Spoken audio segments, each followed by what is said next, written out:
আজকে আমি বানাবো সজনে ফুলে বড়া বা পকোড়া। এই ফুল কিন্তু আমাদের শরীরে খাওয়া খুবই উপকারী। তোমরা যদি পাও অবশ্যই খেও, এখন বাজারেও বিক্রি হয়। চলো রেসিপিটা শুরু করি।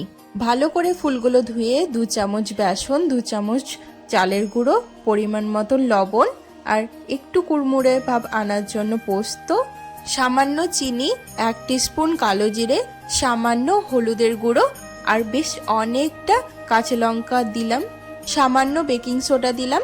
দিয়ে সবগুলো উপকরণ একসাথে মেখে নেব। দেব একটু একটু করে জল দিয়ে একসঙ্গে মেখে আধা ঘন্টার জন্য রেখে দেব। আধ ঘন্টা পরে এরকম বড়ার মতন শেপ করে তেলে ছেড়ে দেব। উল্টে পাল্টে লাল লাল করে ভেজে নিলে রেডি হয়ে যাবে সজনে ফুলের বড়া। তোমরা ভাত দিয়ে খাও বা সস দিয়ে খাও, দুটোই ভালো লাগবে। আজকের রেসিপি তোমাদের কেমন লাগলো অবশ্যই কমেন্টে জানাবে। সাবস্ক্রাইব করে পাশে থাকবে। ফেসবুক থেকে দেখলে ফলো করে দিবে। লাইক শেয়ার করতে ভুলবে না। ভালো থাকবে, সুস্থ থাকবে।